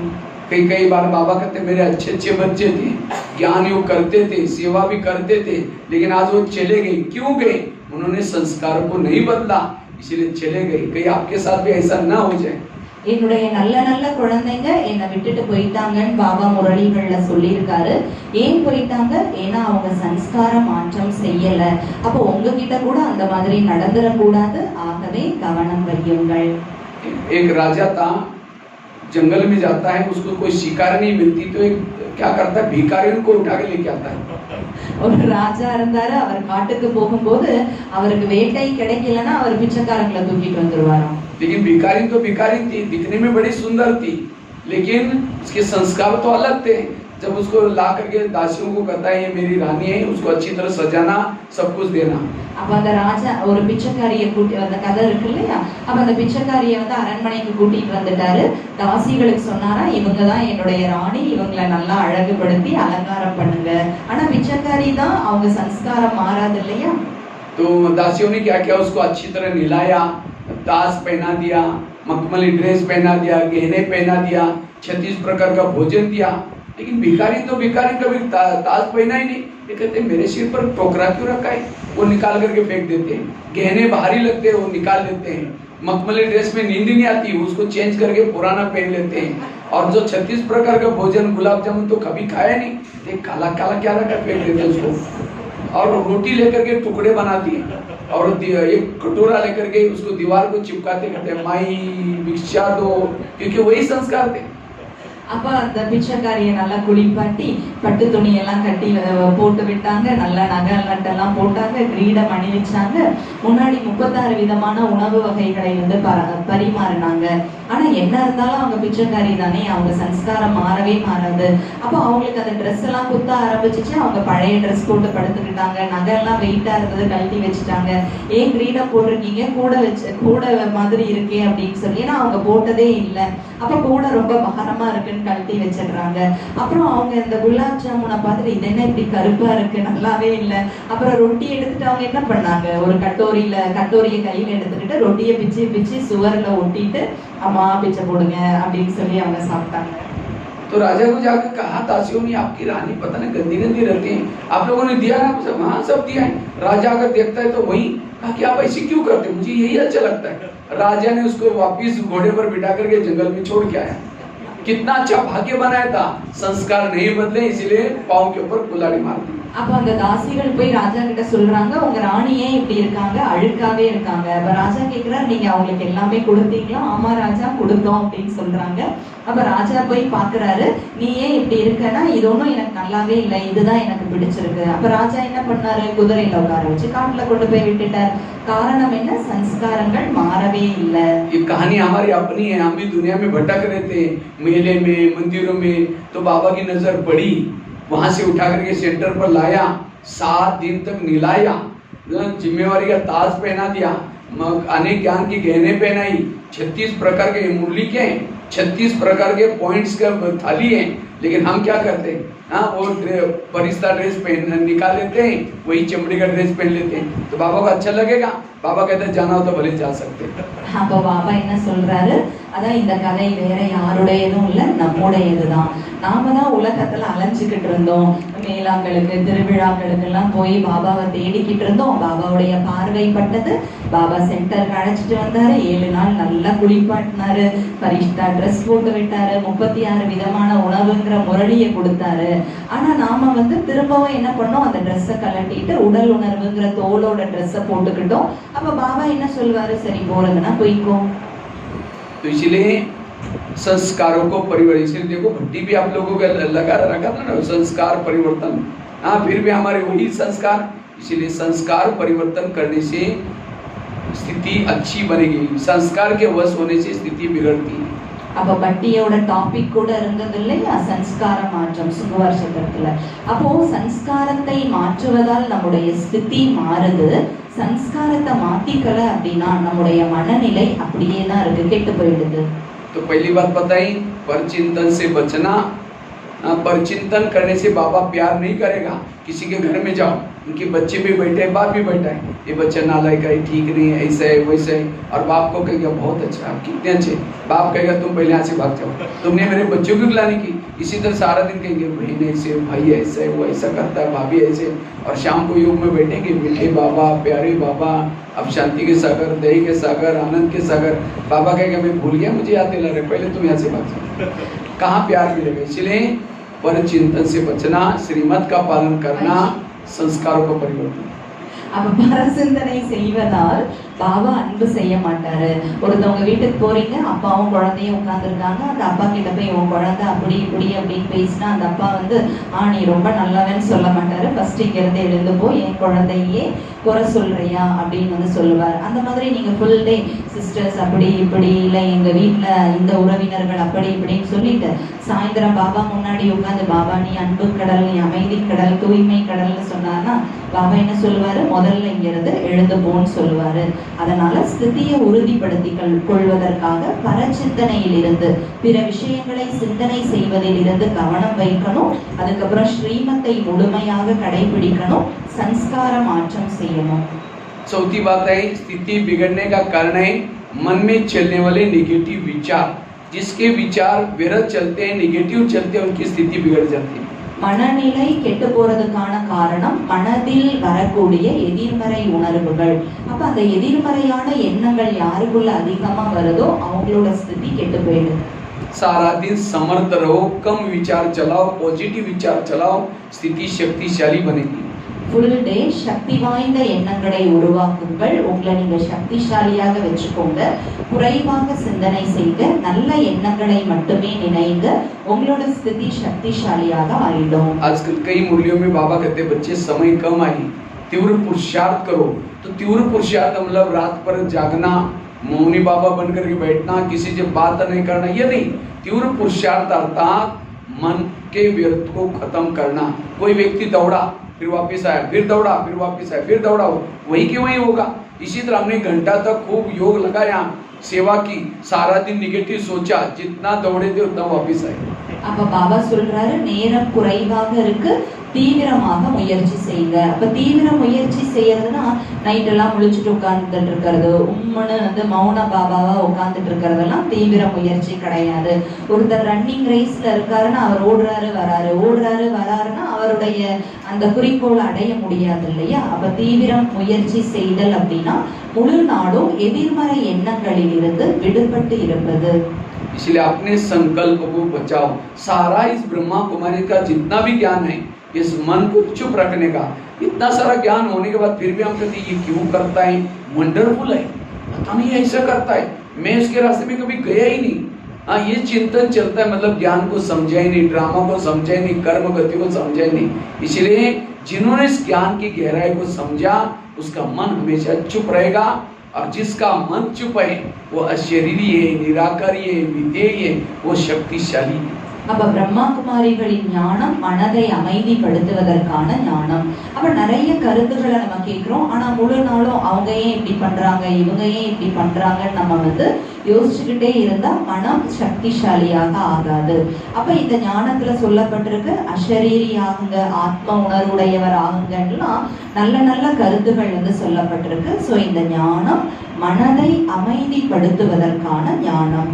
कोई कुछ भी कहता है उसको ज्यादा सोचो नहीं, दिमाग से निकाल दो। यार என்ன சொன்னாலும் அதிகமா யோசிக்காதீங்க, புத்தியில இருந்து நீக்கிடுங்க. एक व्यक्ति ने गधा पाला था, गधा अचानक कुएं में गिर गया। अब मालिक को लगता उसको निकाले नहीं निकाले, क्या करे। लास्ट में सोचे वैसे बूढ़ा हो गया, निकाल करके क्या फायदा, उसी में दफना लेते हैं। आसपास वालों को बुलाया, कहता मेरा गधा कुएं में गिरा है, दफनाना है, आप लोग फावड़े लेके आ जाना। तो सभी ने फावड़े लेकर के मिट्टी डालना शुरू किया। गधा तो जिंदा था, नीचे से चिल्लाना शुरू किया, कोई सुनता ही नहीं। அப்போ ஒருத்தர் வந்து கழுதையை வளர்த்துக்கிட்டு இருந்தாரு. அப்ப அந்த கழுதை குளத்துக்குள்ள வந்து விழுந்துடுச்சு. அப்ப அவர் பாக்குறாரு அதை வெளியில கொண்டு வர முடியாது. சோ அந்த கழுதையை வந்து அங்கேயே புதைச்சிடலாம் அப்படின்ட்டு அக்கம் பக்கத்துல இருக்கவங்க கிட்ட அவர் சொல்றாரு, என்னுடைய கழுதையை புதைக்கணும், சோ நீங்களாம் மண் எடுத்துட்டு வாங்க. அப்ப எல்லாரும் மண்ணு கொண்டாந்து கொட்டுறாங்க. கழுதை உயிரோட இருக்கு, அது சாவல. அப்ப அந்த கழுதை மேல பார்த்துட்டே இருக்கு. लास्ट में गधे ने सोचा कोई सुनने वाला ही नहीं, चुप हो गया। उसके ऊपर जो भी मिट्टी आती है जोर से झाड़ करके नीचे गिराता है, फिर झाड़ करके और पैर के नीचे ढेर होता गया, एक एक पाँव ढेर पर कुएं से बाहर आ गया। गधा समझदार था। அப்போ கழுதை கத்துறது யாரோட காதுக்குமே விழவே இல்லை. அப்ப கழுதை கத்துறதை நிறுத்திட்டு தன் மேல விழக்கூடிய மண்ணை வந்து அசைச்சு விட்டுட்டே ஷேக் பண்ணி விட்டுட்டே இருந்துச்சு. அப்ப அதை ஸ்டெப் ஆயிட்டே இருந்தது இல்லையா? அப்ப கழுதை என்ன பண்ணது, ஒவ்வொரு ஸ்டெப்பா மேல வந்துடுச்சு. वो मिट्टी डालने वाले सोचे मर गया करके पीछे मुड़ के देखा गधा ऊपर है, तो सोचे ये कैसे हो गया, क्योंकि उसने मिट्टी को झाड़ दिया। அப்ப பாருங்க, கழுதை வந்து மேல வந்துடுச்சு. அப்ப இது என்ன ஆச்சுன்னு மண்ணு போடுறவங்க பார்த்தாங்க அப்படின்னா கழுதை வந்து நிக்குது. அப்ப கழுதை என்ன பண்ணுச்சு, தன் மீது விழக்கூடிய மண்ணை அசைச்சு கீழே தள்ளி விட்டுடுச்சு. इसी तरह आपके ऊपर भी कोई बुरा करेगा, मिट्टी डालेगा, ये ऐसी है वैसी है, आप कुछ सोचो नहीं, बाबा के ऊपर विश्वास रखो, मन चुप रखो। हाँ, मिट्टी डालते रहेंगे, बुरा कितना भी करेंगे, आप उन बातों को झाड़ देंगे तो आप और आगे बढ़ेंगे। அப்போ உங்க மேல கூட மண்ணு போடுறவங்க நிறைய பேர் இருப்பாங்க, உங்களை பத்தி தப்பா சொல்றவங்க இருப்பாங்க. ஆனா நீங்க அதை பத்தி எல்லாம் கண்டுக்காம நீங்க அமைதியாக இருந்து அதெல்லாம் தள்ளி விட்டுட்டே இருங்க, நீங்க இன்னும் முன்னேறிடுவீங்க. कई कहते भाई जी कैसे झाड़ू, मेरे बेटे ने मुझे बोला, मेरे पति ने ऐसा बोला। जिसको पढ़ा है, संसार का नियम है, जिसका भला करेंगे वही बुरा करेगा। इसलिए कोई कुछ भी करता है, रात को सोते समय ऐसी बातों को झाड़। நிறைய பேர் யோசிக்கலாம், பிரதர் என்ன பண்றது, என்னோட பையனே என்னை இப்படி சொல்றான், எப்படி அதை தட்டி விடுறது அப்படின்னா, இந்த உலகின் நியமம் என்னன்னா, யாருக்கு நல்லது செய்றீங்களோ அவங்கதான் உங்களுக்கு கெட்டது செய்வாங்க. அதனால இரவு தூங்கும் நேரத்துல யாரெல்லாம் உங்க மேல மண்ணள்ளி போட்டாங்களோ அதையெல்லாம் தட்டி விட்டுடுங்க. எல்லாம் அப்படியே அசைச்சு காமிங்க ஒரு முறை. நல்லா झाड़ना मतलब उसके बारे में सोचना ही नहीं, कुछ भी चाहे कुछ भी हो जाए, मन को चुप रखना, व्यर्थों से मुक्त। அப்ப தட்டி விடுதல் அப்படின்னா என்ன, அதை பத்தி யோசிக்கவே கூடாது, மனதை அமைதிப்படுத்தி விடுதல். क्योंकि संकल्प आपके मतों के, एक एक संकल्प लाखों करोड़ का है। संकल्प से सारा कल्प बनता है। संकल्प नेगेटिव, आपका कल्प भी नेगेटिव रिकॉर्डिंग होगा। அப்ப சங்கல்பம் தான் மகத்துவம் வாய்ந்தது. ஒவ்வொரு சங்கல்பத்தால் முழு கல்பமும் உருவாகுது. அப்ப சங்கல்பம் எதிர்மறையாக இருந்துச்சு அப்படின்னா எல்லாமே எதிர்மறையாக ஆயிடுது. संकल्प समर्थ है, गुण और शक्ति आएगी। संकल्प नेगेटिव है, असुरी अवगुण और असुरी शक्ति आएगी आपके अंदर। அப்ப சங்கல்பம் சக்திசாலியாக இருந்தது, மகத்துவம் நிறைந்ததாக இருந்ததுன்னா குணங்களும் சக்திகளும் உங்க வாழ்க்கையில வரும். அது எதிர்மறையானதாக இருந்தது அப்படின்னா असुर அவகுணங்கள் தான் வரும். तो स्थिति बिगड़ने का कारण है व्यर्थ सोचना, नेगेटिव सोचना और औरों को सुनाना, इससे हमारी स्थिति बिगड़ जाएगी। ஸ்திதி கெட்டு போறதுக்கான காரணம் வீணானவற்றை யோசிப்பது, எதிர்மறையானவற்றை யோசிப்பது, பிறர்கிட்ட கெட்டதை பேசுறது, இதனாலதான் ஸ்திதி கெட்டு போகுது. लास्ट की बात है, स्थिति क्यों बिगड़ती है? हमको जब भी थोड़ा सा टाइम मिलता है हम योग लगाते हैं, वो योग ठीक विधि से नहीं लगाते, स्थिति बिगड़ जाती है। அப்ப கடைசி விஷயம் என்ன அப்படின்னா, ஸ்திதி கெட்டு போறதுக்கான காரணம் யோகத்தை விதிப்படி செய்யாததுதான். इसलिए योग को विधि से करना, लगन से करना, शक्तिशाली करना। யோகத்தை விதிப்படி செய்ய வேண்டும், ஈடுபாட்டோடு செய்ய வேண்டும், சக்திசாலியான நினைவு இருக்க வேண்டும். क्योंकि योग लगाने से हमारी बैटरी चार्ज हो जाती है। யோகா செய்வதால பேட்டரி சார்ஜ் ஆயிடுது. जैसे आप लोग मोबाइल की बैटरी चार्ज करते हैं, इसी तरह हमारी भी बैटरी 100% चार्ज चाहिए। ये संगम योग ही मिलता है हमको बैटरी को चार्ज करने का। அப்ப நீங்க எப்படி மொபைல் பேட்டரியை சார்ஜ் பண்றீங்க, அந்த மாதிரி உங்களுடைய ஸ்திதியை சார்ஜ் பண்ணணும் யோகத்தின் மூலமாக. இந்த சங்கம யுகம் மட்டும்தான் நம்மளோட பேட்டரியை சார்ஜ் பண்ணிக்கிறதுக்காக நமக்கு கிடைக்குது. और खास तो अमृत वेला का योग अच्छा करना, क्लास के पहले आकर के अच्छी तरह योग करना और रोज की मुरली सुनना, तो आपकी स्थिति शक्ति, अगर ये तीन बातों के ऊपर कमजोरी है स्थिति बिगड़ जाएगी। அப்ப ஸ்திதியை சக்திசாலியாக மாற்றிக் கொள்வதற்காக கவனம் வைக்க வேண்டிய 3 விஷயங்கள் என்ன? அமிர்த வேளையை பவர்ஃபுல்லா பண்ணணும், முரளிக்கு முன்னாடி 1/2 மணி நேரம் யோகா பண்ணணும், அதே மாதிரி தினம்தோறும் முரளியை நாம கேட்கணும். இதன் மீது கவனம் வைக்கும் போது ஸ்திதி பவர்ஃபுல் ஆயிடும். अमृत वेला कौन कौन करता है? हाथ खड़ा करो। அமிர்த வேளை தினந்தோறும் செய்பவர்கள் கை தூக்குங்க. டெய்லி அமிர்த வேளை பண்றவங்க बहुत अच्छा है, ரொம்ப நல்லது. लेकिन अमृत वेला का चुपचाप आपका कोई वीडियो बनाई जाए और वही वीडियो आपको सवेरे 10 बजे दिखाई जाएगी, क्योंकि मेरा है, मैंने ऐसे किया था, दीवार के सहारे बैठे मुंह खुला आंखें बंद है। 2 बार मच्छर अंदर भी गया और बाहर भी आया, पता भी नहीं चला। अब कैसी स्थिति बनेगी? எல்லாரும் கையை மட்டும் தூக்கியாச்சு, ரொம்ப நல்லது. ஆனா அமிர்த் வேலா நீங்க வந்து எப்படி பண்றீங்கன்னு யாராவது சீக்கிரட்டா வீடியோ பண்ணாங்கன்னா 10 மணிக்கு உங்களுக்கு காமிச்சா எப்படி இருக்கும்? அப்படியே செவுத்துல சாஞ்சு உட்காந்து ஆணு வாய் திறந்து உட்காந்து யோகா பண்ணி 2 முறை கொசு உள்ள போய் வெளியில வந்தது கூட தெரியாம யோகா பண்ணா என்ன பண்றது? केवल उठना पर्याप्त नहीं, उठ करके आंखें खोल करके बैठना, बाबा से बातें करना, ये बैटरी चार्ज होगी। எழுவது மட்டும் போதுமானதல்ல, எழுந்து பாபா கிட்ட பேசணும். நம்ம வந்து சக்திசாலியாக நம்முடைய நிலையை நம்ம வந்து வச்சுக்கணும். அப்பதான் பேட்டரி சார்ஜ் ஆகும். और जिन्होंने अमृत वाला बैटरी अच्छी तरह चार्ज किया, सारा दिन यहाँ भ्रुकुटी में आत्मिक स्थिति रहेगी। कोई अपमान करता है, कोई कुछ भी बोलता है, आपको कोई फर्क नहीं पड़ेगा, क्योंकि इससे आपको अतीन्द्रिय सुख मिल रहे हैं।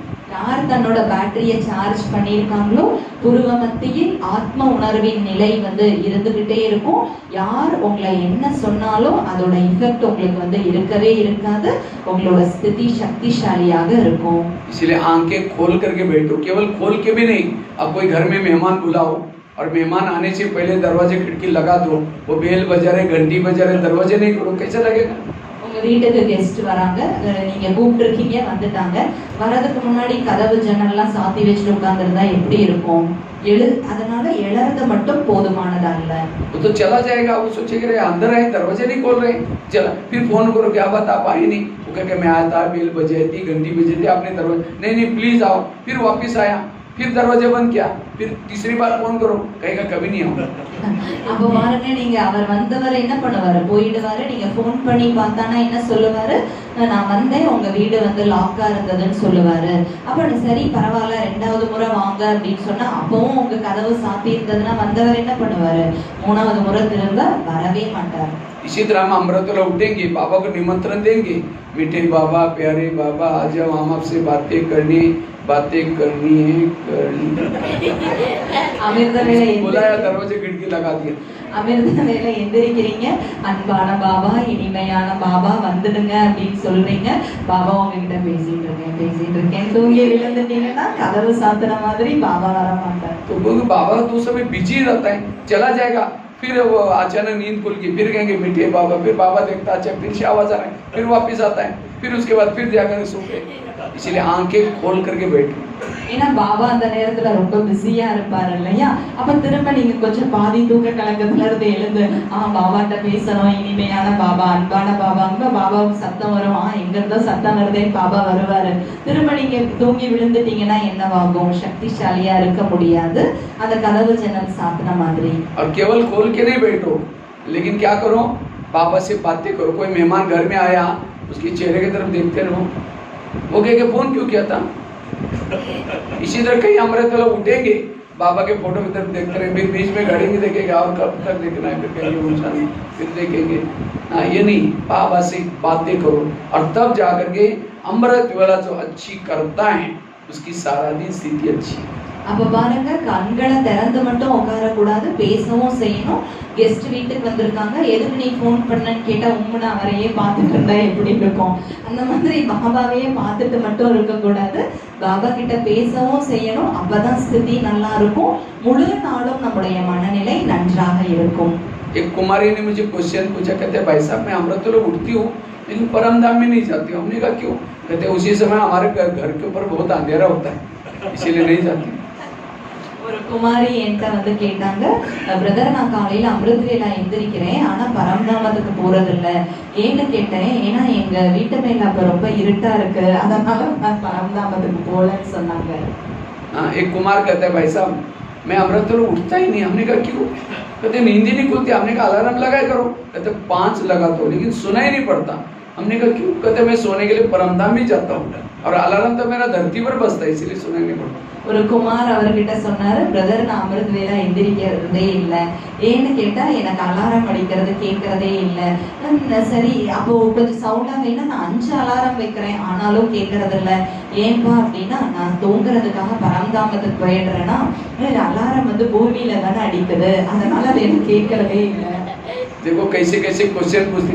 हमने कहा आप अगर परमधाम में जाते सुनाई पड़ता, लेकिन आप कोई और दुनिया में जाएंगे, निद्रा लोक, स्वप्न लोक। इसलिए सचमुच हमें अमृत वेला अच्छी तरह करना है, इससे हमारी स्थिति बहुत अच्छी बनेगी।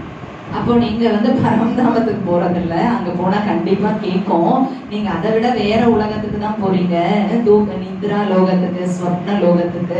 அப்ப எப்படி எல்லாம் கேள்வி கேட்கிறாங்க. சோ அமிர்த வேலையை நீங்க சக்திசாலியாக பண்ணும்போதுதான் உங்களுடைய மனநிலை நன்றாக இருக்கும். इसलिए ये अगर ये 5 बातें आप करेंगे, अच्छी तरह अपनी अवस्था बन जाएगी। एक तो पहली बताई श्रीमत का पालन, दूसरा बताया पहला बताया परचिंतन से बचना, दूसरा बताया श्रीमत। लेकिन कभी कभी भाई क्या करते हैं, भाई बहन क्या करते हैं, श्रीमत का भी उल्टा उपयोग कर लेते हैं। हाँ, श्रीमत को उल्टा ले लेते हैं। हाँ, कई बार क्या करते हैं, अर्थ का अनर्थ कर लेते हैं। समझो पति पत्नी ज्ञान में चल रहे हैं, पति पति को कहेंगे भाई जी जल्दी चलो, नहीं तो मुरली पूरी हो जाएगी। अगर कोई पड़ोसी सुनेंगे तो अरे ये तो ब्रह्मा कुमारी में जाते हैं, ये तो अपने पति को भाई जी बोलते हैं। और कभी जाकर उनको ज्ञान सुना, हमारा ज्ञान बहुत अच्छा है, आप ब्रह्मा कुमारी में आओ ना, वो कहे कि हमको टाइम ही नहीं। उनको टाइम में आने की इच्छा है, लेकिन उनको लगता है अगर इनके ज्ञान में चलेंगे, जैसे उन्होंने अपने पति को भाई जी बनाया, हमको भी बनाना पड़ेगा। तो बाबा का भाव ये नहीं है, बाबा का भाव है जैसे भाई बहन की जो दृष्टि है वो रखो। दृष्टि को और कहने में भाई जी बोला क्या फायदा। அப்ப பாருங்க, இந்த நம்மளோட ஸ்திதியை பக்காவா வச்சுக்கிறதுக்காக பர சிந்தனைகளில் இருந்து விடுபட்டு இருக்கணும். ஸ்ரீமத்தை தவறாக பயன்படுத்த கூடாது. நிறைய குழந்தைங்க என்ன பண்றாங்க, ஸ்ரீமத்தோட பொருளை தவறாக புரிஞ்சுக்கிறாங்க. அப்ப பாபா சொல்லியிருக்காரு சகோதரன் அப்படிங்கிற பார்வையை வைக்க சொல்லியிருக்காரு. அப்ப கணவன் மனைவி ஞானத்துக்கு வராங்க, அப்ப முரளி கிளாஸ்க்கு வராங்க அப்படின்னா அவங்க மனைவி போய் அவங்க கணவர் கிட்ட பிரதர் வாங்க சீக்கிரம் முரளிக்கு போலாம் அப்படின்னா பக்கத்து வீட்டுக்காரங்க இது என்ன இவங்க கணவனை போய் பிரதர்னு கூப்பிடுறாங்களே அப்படின்னு கன்ஃபியூஸ் ஆயிடுவாங்க. அப்புறம் நீங்க அவங்களுக்கு ஞானத்தை சொல்ல போனீங்க அப்படின்னா அவங்க என்ன சொல்லுவாங்க, நேரம் இல்லை அப்படின்னு சொல்லுவாங்க. அவங்களுக்கு நேரம் இருக்கு, ஆனா அவங்க என்ன நினைப்பாங்க, இந்த பிரம்மா குமாரிகள் கிட்ட போனா இந்த உறவுகளை இந்த மாதிரி மாத்திடுவாங்க, கணவனை சகோதரனா ஆக்கிடுவாங்க, அவங்க வரமாட்டாங்க. அப்ப பாபா அந்த உணர்வுல சொல்லல, ஆனா நம்ம பார்வை வேற மாதிரி இருக்கு. வாயில மட்டும் பிரதர்னு சொன்னா என்ன அர்த்தம்? जैसे भक्ति मार्ग कोई गलत नहीं, बहुत अच्छे है। कहते भक्ति मार्ग में भगवान को प्रसन्न करना, उपवास करो। उपवास वो मतलब नजदीक, वास मना रहना, मन बुद्धि से उसके पास रहना, ये है उपवास। लेकिन लोगों ने पेट का उपवास किया। அப்ப பக்தி மார்க்கமும் மோசமானது கிடையாது. பக்தி மார்க்கத்துல சொல்லப்பட்டிருக்கு இறைவனின் நினைவுல இருக்கணும் அப்படின்னா உபவாசத்துல இருங்கன்னு. உபன அருகில் வாசம்னா இருத்தல். ஆனா மக்கள் உபவாசத்தை வந்து பட்டினி விரதம் இருத்தல்னு வைத்த காய போட்டுட்டாங்க. बलि चढ़ाओ, कौन सी बलि, मैं की, अपने अंदर मैं पर छोड़ो। लेकिन लोगों ने मैं करने वाली बकरी की बलि चढ़ा दी। அப்ப பாருங்க, அடுத்த விஷயம் பலியாக்குங்க அப்படின்ட்டு. பலி அப்படின்னு ஆட்டை வெட்ட ஆரம்பிச்சுட்டாங்க. அப்ப நான் என்பதை தான் பலியாக்க வேண்டும். घर का त्याग करो, भगवान प्रसन्न हो जाएगा। कौन सा घर, ये शरीर आत्मा का घर है, इसको भूलना, आत्मा समझना, ये है घर का त्याग। लेकिन लोगों ने इस घर को छोड़कर जंगल में चले गए, इसको तो बोला ही नहीं। வீட்டை தியாகம் செய்யுங்கள் அப்படின்னா எந்த வீட்டை தியாகம் செய்வது, இந்த உடலினும் வீட்டில் ஆத்மா நான் இருக்கேன், அப்ப இந்த உடல் உணர்வு எனும் வீட்டை தியாகம் செய்யுங்கள். ஆனா மக்கள் என்ன பண்ணிட்டாங்க, இந்த வீட்டை விட்டுட்டு காட்டுல போய் உட்கார்ந்துட்டாங்க. दिवाली मनाओ, लक्ष्मी घर में आएगी, तो दिवाली में क्या करते हैं, तो सफाई करते हैं और क्या करते हैं, दीपक जलाते हैं। तो आई लक्ष्मी आएगी भी कैसी, लक्ष्मी आते हैं उल्लू के ऊपर। उल्लू को लाइट में दिखता ही नहीं। अगर घर में चारों तरफ लाइटिंग करेंगे तो लक्ष्मी को लेके उल्लू कैसा आएगा, फिर पटाखा बजाएंगे तो उल्लू घबरा करके कहीं और चला जाएगा। तो कौन सा दीपक, आत्मा का दीपक, कौन सी सफाई। तो इसीलिए बाबा कहते हैं बच्चे बाबा के ज्ञान को भी अर्थ समझ करके ज्ञान में चलो। அப்ப தீபாவளி கொண்டாடுங்கள் அப்படின்னா எந்த தீபாவளி, அப்ப உலகத்துல தீபாவளி கொண்டாடும் போது வீட்டை சுத்தப்படுத்துறாங்க, விளக்கேத்தி வைக்கிறாங்க, லக்ஷ்மி வீட்டுக்கு வரும் நினைக்கிறாங்க. லக்ஷ்மியின் வாகனமா பக்தி மார்க்கத்துல அந்த வவ்வால் தான் ஆந்தையா, ஓகே சார், ஆந்தைய காமிக்கிறாங்க. ஆனா ஆந்தை வந்து வெளிச்சத்துல வரவே வராது இல்ல, அப்போ எப்படி லக்ஷ்மி வந்து வரமாட்டாங்க. அப்போ பாபா என்ன சொல்லியிருக்கார் அப்படின்னா ஒவ்வொரு விஷயத்தையும் பொருள் உணர்ந்து செய்யுங்கள். कभी एक भाई ज्ञान में चलता था एक साल से, एक बार होटल में गया और समोसा मंगाया। समोसे जानते हैं ना, मैदे को बेल करके आलू भरते हैं, 1 किलो समोसा मंगाया, मैदे का छिलका फेंकता है ऊपर का और मसाला खाता है। तो तो मैनेजर ने बोला तो मैदा पसंद नहीं करता, कहता पसंद तो करता हूँ लेकिन आजकल मैं ब्रह्मा कुमारी आश्रम में जाता हूँ। उन्होंने कहा कि बाहर का नहीं खाना, इसलिए बाहर का निकल करके अंदर का खा रहा। ஒரு சகோதரர் ஹோட்டலுக்கு போனாரு ஞானத்துக்கு வந்ததுக்கு அப்புறம். அப்ப அவர் என்ன பண்ணாரு அப்படின்னா சமோசா ஆர்டர் பண்ணாரு. 1 kg சமோசா வாங்கினாரு. அப்ப சமோசா நம்ம எல்லாருக்குமே தெரியும். அப்ப சமோசானா அவர் என்ன பண்ணார், மேல இருக்கக்கூடிய அந்த ராப்பரை வந்து ஓபன் பண்ணிட்டு உள்ள இருக்கக்கூடிய பொட்டேட்டோ மட்டும் சாப்பிட்டாரு. அப்ப நான் கேட்டேன் ஏன் அப்படின்னா, நான் பிரம்மாகுமாரிகள் ஞானத்துக்கு போறேன் இல்லையா, அவங்க வெளியில இருக்கிறத சாப்பிடக்கூடாதுன்னு சொன்னாங்க, அதனால நான் உள்ள இருக்க பொட்டேட்டோவை சாப்பிடுறேன். तो कभी कभी हम ज्ञान को भी क्या करते हैं, श्रीमत को भी उल्टा कर लेते हैं। इसलिए कभी बाबा कहते हैं बच्चे धीरे से संबंधी को भूल जाओ, तो कई क्या करते हैं जाते आते ही नहीं है, कहते बाबा ने कहा भूल जाओ, ये तो अज्ञानी है। और कभी ऐसे फिर 10-12 साल के बाद जाएंगे, हम ज्ञान सुनाएंगे, हमारा ज्ञान बहुत अच्छा, आप चलो ना, लेकिन हमको टाइम नहीं, उनको टाइम में आने की इच्छा है, लेकिन उनको लगता है अगर इनके ज्ञान में चलेंगे, जैसे इन्होंने सबको छोड़ा हमको भी सबको छोड़ना पड़ेगा, कभी नहीं चलेंगे। तो बाबा का भाव है मन बुद्धि से छोड़ो, सबके बीच में रहो, मन बुद्धि, इसीलिए इसको कहते हैं विचार सागर मंथन, नहीं तो इससे फिर डिसर्विस होती है। அப்ப பாருங்க பாபா சொல்லியிருக்காரு தேகம் மற்றும் தேகத்தின் உறவினர்கள் மீதான பற்றை நீக்குங்க. அப்ப ஞானத்துக்கு வந்ததுக்கு அப்புறம் 10-15 வருஷம் உறவினர்களை கண்டுக்கிறதே இல்லை, என்ன ஏதுன்னு விசாரிக்கிறது இல்லை. திடீர்னு ஒரு நாள் போய் ஞானம் சொன்னீங்கன்னா அவங்க என்ன சொல்லுவாங்க, நேரமே இல்லைன்னு. ஆக்சுவலி அவங்களுக்கு டைம் இருக்கு, ஆனா என்ன நினைப்பாங்க, இவங்க வந்து போகிறது இல்லை, அந்த மாதிரி நம்மளும் ஆயிடுவோம் அப்படின்ட்டு அவங்க ஞானத்துக்கு வரமாட்டாங்க. ஆனா பாபா என்ன சொல்லியிருக்காரு, மனம் புத்தியால் உறவுகளை தியாகம் செய்யுங்கள் அப்படின்னு சொல்லியிருக்காரு. அப்ப இந்த மாதிரி நம்ம தப்பா புரிஞ்சுக்கிட்டோம்னா சேவை நடக்காது, சேவைக்கு புறம்பாக டிஸ்சர்வீஸ் தான் நடக்கும். इसलिए जब भी मुरली सुनते हैं, इसलिए नयों को यहाँ क्यों नहीं बिठाते, क्योंकि कभी बाबा कहते बच्चे बाप से लव करो, कोई नया जिसने कोर्स नहीं किया आएगा तो बोलते यहाँ क्या सिखाते, बाप से लव करो, ये कैसा ज्ञान है, अरे कौन सा बाप कौन सा लव। इसलिए ज्ञान को समझना बहुत ये। அப்ப பாபா முரளியில சொல்லியிருக்காரு, புதியவர்களை வகுப்பில் அமர வைக்க கூடாது. புதுசா வந்து உட்கார்றாங்கன்னா அவங்களுக்கு முரளி புரியாது. பாபாவை அன்பு செய்யுங்கள்னா எந்த அப்பாவை எப்படி அன்பு செய்யறது அப்படின்னு அவங்களுக்கு சுத்தமா புரியாது. அதனாலதான் ஞானத்தை புரிந்து கொள்ளாமல் இருக்கக்கூடாது, சரியாக நாம புரிஞ்சுக்கணும். एक माताजी गुरुवार के दिन आई थी, बहन जी कुछ भोग बना रही थी, तो इतने में एक वीआईपी आया। तो माताजी गांव से आई थी गुरुवार के भोग के लिए। तो बहन जी ने कहा माता जी इनको है ना थोड़ा क्लास रूम में जा करके इनको कुछ समझाओ चित्रों के ऊपर। तब तक मैं भोग बन गया आती हूँ। तो माता जी आई और चित्र लगा था पहला लक्ष्मी नारायण का विद्यालय के लक्ष्य। कहते आप रोज यहाँ आया करो, आपका ट्रैक्टर बहुत अच्छा हो जाएगा। कहते ट्रैक्टर यहाँ के गैरेज का काम सिखाते हैं? नहीं, लक्ष्मी नारायण भी ट्रैक्टर सीख गए, परमात्मा उनका ट्रैक्टर ठीक करने के लिए आया, हमारे भी वो कैरेक्टर बोलेंगे, मुझे ट्रैक्टर बोलेंगे। ஒரு சென்டர்ல வந்து சிஸ்டர் தர்ஸ்டே போக் பண்ணிட்டு இருந்தாங்க. அப்போ ஒரு மாதாஜி கிராமத்துல இருந்து வந்திருந்தாங்க, அதுக்குள்ள ஒரு விஐபி சென்டருக்கு வந்தாராம். அப்போ ஒரு சிஸ்டர் சொன்னாங்க அந்த மாதாஜி கிட்ட, நீங்க போய் இவங்களுக்கு கொஞ்சம் ஞானம் சொல்லுங்க, அந்த 7 days பிக்சர் இருக்குல்லையே அதை பார்த்து கொஞ்சம் ஞானம் சொல்லுங்க, நான் போக் ப்ரிப்பேர் பண்ணிட்டு வந்துடுறேன். அந்த மாதாஜி அவரை கூட்டிட்டு போனாங்க. முதல்ல லக்ஷ்மி நாராயணன் படம் இருக்கு, பாபா சொல்லியிருக்காரு கேரக்டர் மாறும் அப்படின்ட்டு. அப்ப இந்த மாதாஜி என்ன சொன்னாங்களா, நீங்க இங்க வந்தீங்க அப்படின்னா உங்க டிராக்டர் வந்து நல்லா ஆயிடும், நீங்க லக்ஷ்மி நாராயணர் ஆயிடலாம். லக்ஷ்மி நாராயணர் கூட அதை தான் பண்ணாங்க. இது என்னது டிராக்டரா எப்படி, அப்படி இது என்ன ஏதாவது கேரேஜா அப்படின்லாம் அவர் யோசிச்சாராம். இவங்க கேரக்டர் என்னன்னு சொல்லிட்டாங்க, டிராக்டர்னு சொல்றாங்க. तो कभी कभी हम ज्ञान को एक 99 में कुमारन का ग्रुप मधुबन में गया था, केवल कुमार गए थे बाप दादा मिलने के लिए।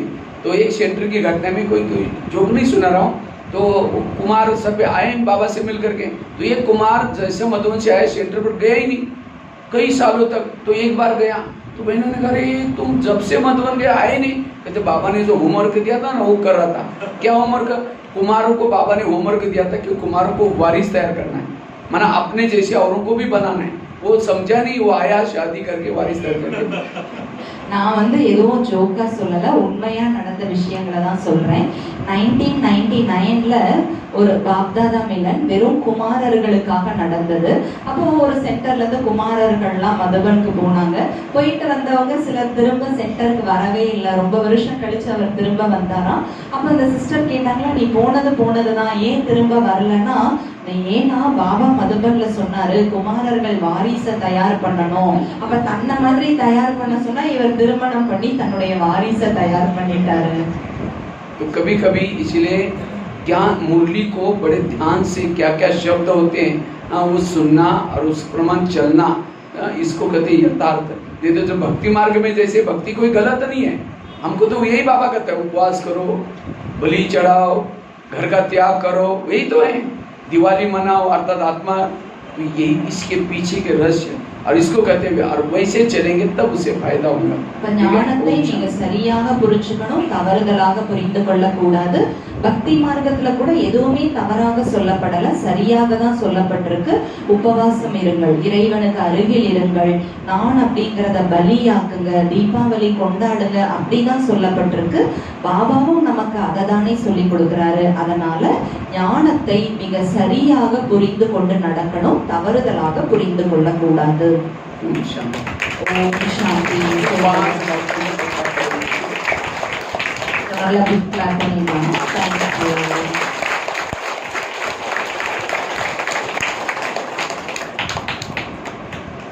இப்போ நம்ம யாருக்கு ஏதாவது கேள்விகள் இருக்கோ?